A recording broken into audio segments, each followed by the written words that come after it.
বন্ধু বান্ধৱীসকল, আজি পুনৰ আপোনালোকৰ মাজলৈ আন এটি কবিতা লৈ আহিছোঁ। আজিৰ কবিতাৰ শিৰোনাম দুৰ্দিন। নীৰৱতাৰ সুবিধালৈ সুৰ সুৰাই আগুৱাইছে এতিয়া ৰাক্ষসৰ দিন। নিৰ্বিকাৰ জনগণে শুভক্ষণ গণিছে, আহিব জানো দুনাই অতীতৰ সুদিন।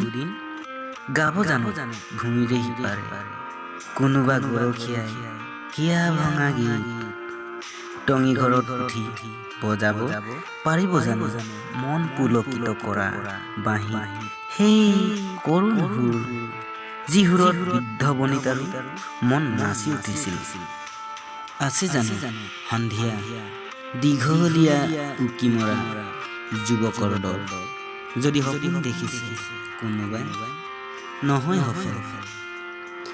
পথাৰৰ সিপাৰত গুলী বাৰুদৰ শব্দ, নিমাখিত জনতাৰ কোলাহল। এতিয়া সেইদিন নাই আৰু কেতিয়াও নাহে দুনাই। পাৰিবনে আঁকিব বিষ্ণু ৰাভাৰ দৰে কাল্পনিক ছবি? আছে জানো পৰিৱেশ সেই কল্পনা কৰা?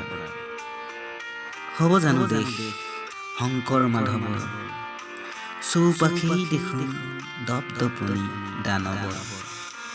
অৱশিষ্ট সম্পদত হ'ব জানো চহকী অসম? দয়া মমতাহীন দানৱৰ দেশত ধূসৰ কলীয়া দাও, আঁউসীৰ নিশাবোৰ বেসুৰা ফেঁচাৰ চিঞৰ। ধন্যবাদ। কবিতাটি ইমানেই আছিল।